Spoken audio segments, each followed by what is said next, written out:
So I think I figured out why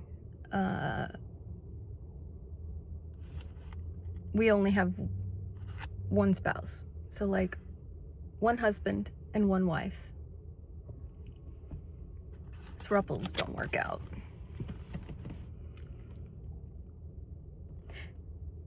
This is Genesis chapter 16, where it talks about Hagar and Ishmael.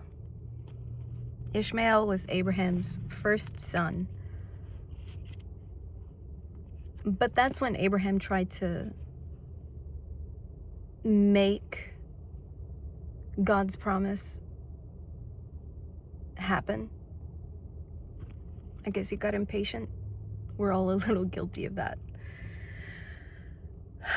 I just found out yesterday. I needed a new mower, and I had asked weeks ago. A neighbor said he was going to give me a self-propelled mower because I now have 3 yards to cut, and this is Texas, it's hot. So he said he was giving it to his in-laws because they're elderly, they need it. And I said, great, you know what, go for it. I'll keep pushing my mower for as long as, I can. And then I was like, you know what, I'll just go buy one.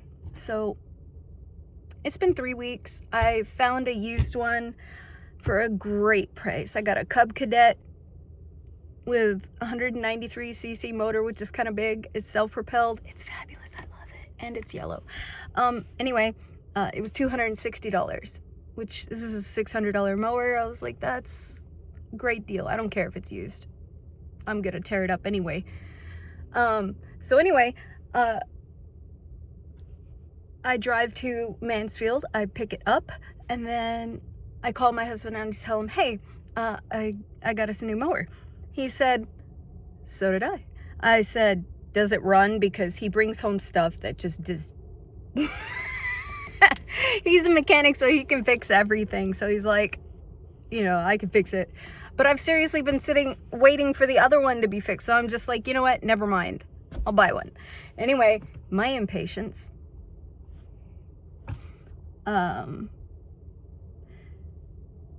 Apparently the in-laws called him and said, hey, this mower's too heavy for us. We can't push it.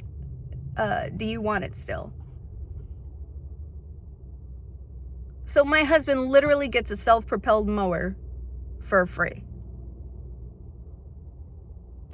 God provided that.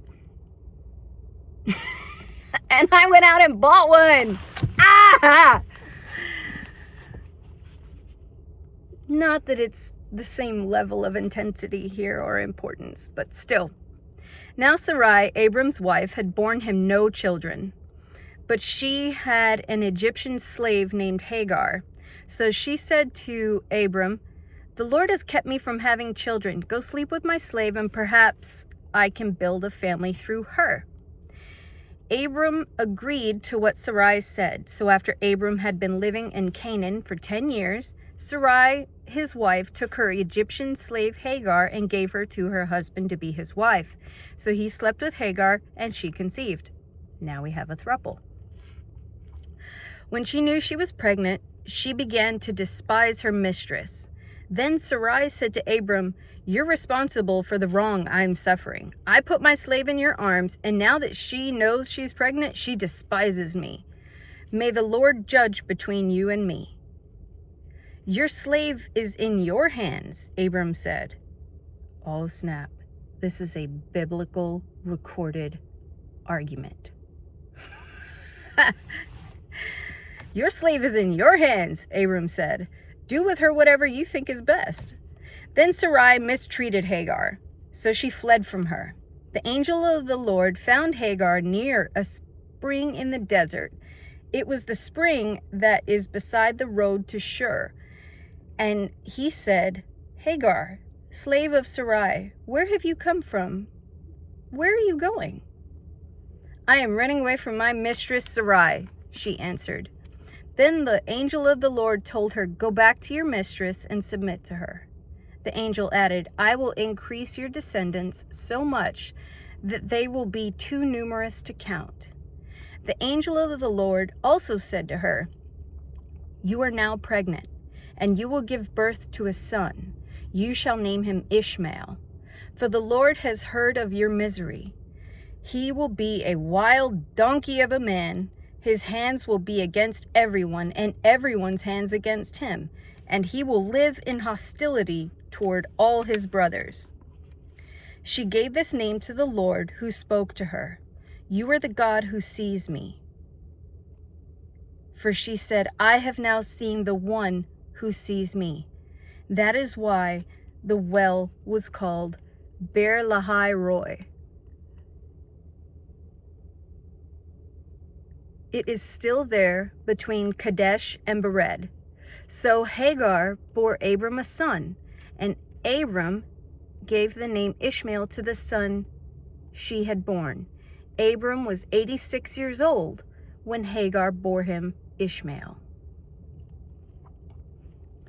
When Abram was 99 years old, that would make Ishmael,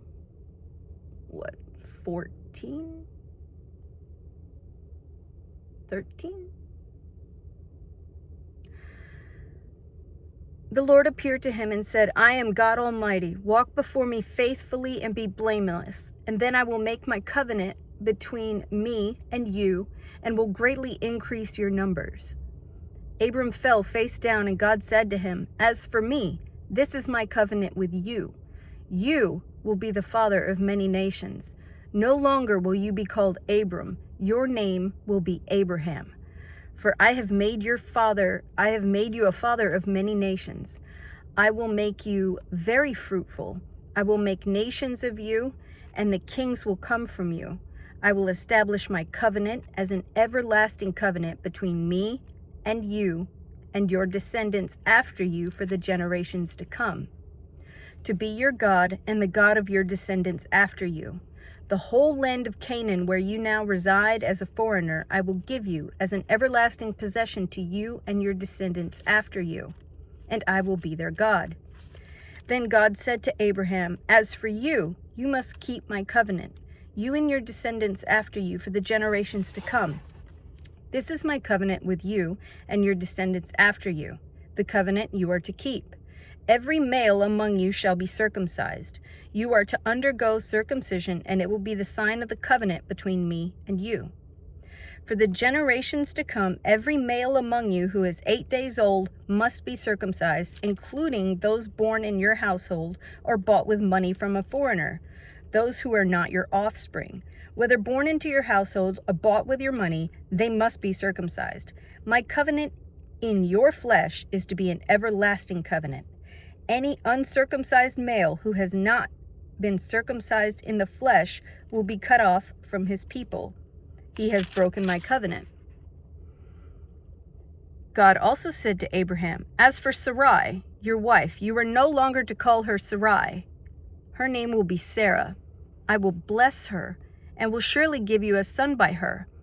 I will bless her so that she will be the mother of nations. The king of peoples will come from her. Abraham fell face down, and he laughed and said to himself, Will a son be born to a man 100 years old? Will Sarah bear a child at the age of 90? And Abraham said to God, Only if Ishmael might live under your blessing. Then God said, Yes, but your wife Sarah will bear you a son, and you will call him Isaac. And I will establish my covenant with him, an everlasting covenant for his descendants after him. And as for Ishmael, I have heard you. I will surely bless him, and I will make him fruitful and will greatly increase in numbers. He will be the father of 12 rulers, and I will make him into a great nation. But my covenant I will establish with Isaac, whom Sarah will bear to you by this time next year. And when he had finished speaking with Abraham, God went up from him. On that very day, Abraham took his son Ishmael, and all those born in his household, or bought with his money, every male, and circumcised them, as God told him. Abraham was 99 years old when he was circumcised, and his son Ishmael was 13. Abraham and his son Ishmael were both circumcised on that very day, and every male in Abraham's household, including those born in his household or brought from a foreigner, was circumcised with him. That had to be painful. Oof. They're fully grown. I don't see any lidocaine mentioned anywhere.